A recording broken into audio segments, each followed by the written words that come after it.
नमस्कार, मी कीर्ती गायकवाड। स्वागत आहे आपलं आय न्यूज 28 मध्ये। चला तर मग जाणून घेऊयात महाराष्ट्रातल्या ताज्या घडामोडी। विट्यातील मतदार यादीमध्ये 2000च्या जवळपास बोगस नावे।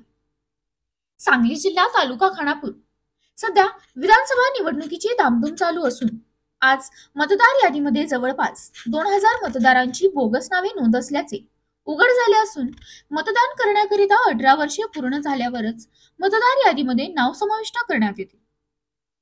18 वर्षे पूर्ण नसताना फक्त मतदानाचा आकडा वाढावा याकरिता बोगस नावे समाविष्ट करण्यात आले असून या प्रकरणाबाबत तालुक्याचे प्रांत अधिकारी तसेच तहसीलदार साहेब यांच्याकडे तक्रार करण्यात आली असून ज्यांचे वय पूर्ण नाही अशा अल्पवयीन मुलामुलींना मतदानाचा हक्क बजावता येणार नाही असे निदर्शनात आल्यास त्यांच्या पालकांवरती कठोर कार्यवाही करण्यात यावी याबाबतची माहिती ॲडव्होकेट विशाल कुंभार यांनी पत्रकार परिषदेमध्ये दिली असून घडलेल्या गैरप्रकारामुळे संपूर्ण मतदारसंघात खळबळ उडाली आहे। बघूयात काय माहिती मिळाली आहे ॲडव्होकेट आणि त्यांच्या सहकाऱ्यांकडून।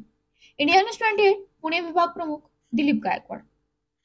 नगरपालिका इलेक्शन सीनियर सिटीजन नाही ऑब्जेक्शन 3 वर्षापूर्वी नगरपालिकेच्या इलेक्शन 2021च्या सप्टेंबरमध्ये मार्च ते 2021 मध्ये 2021च्या सप्टेंबरमध्ये ज्यावेळेला नगरपालिका इलेक्शनची धुमाळी चालू होईल अशी परिस्थिती होती, त्यावेळी देखील असंच त्यांच्या वतीनं ऑब्जेक्शन घेण्यात आलं होतं व साधारणतः 4 ते 5 हजार जे असणारे मतदार होते त्यांना मतदानापासून वंचित ठेवण्याचं काम त्यांनीच केलेलं आहे।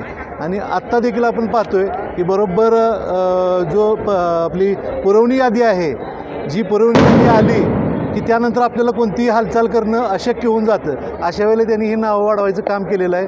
तरी सुज्ञ पालकांनी आपली मुलं ज्यांचं आता मतदान नोंद केलेलं आहे त्यांना हे करण्यापासून रोखावं, जेणेकरून कायदेशीर कारवाईमध्ये ते अडकणार नाहीत।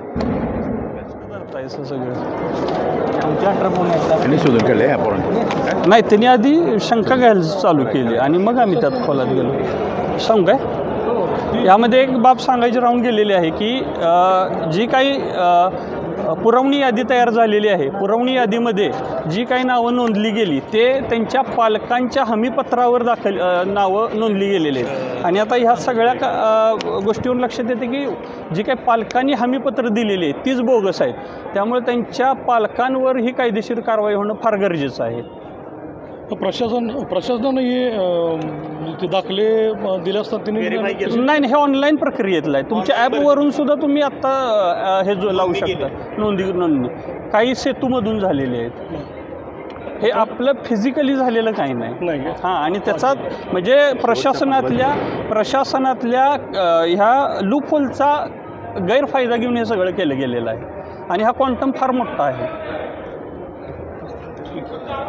जो आपल्याला 18 वर्ष पूर्ण झालेल्या व्यक्तीला मतदानाचा अधिकार दिलेला आहे, त्याच्यामध्ये छेडछाड करून विटे शहराच्या मतदार यादीमध्ये जवळपास 2000 मतं गैरमार्गानं लावण्यात आल्याचं आमच्या गेल्या 2-3 दिवसामध्ये निदर्शनाला येतं आहे।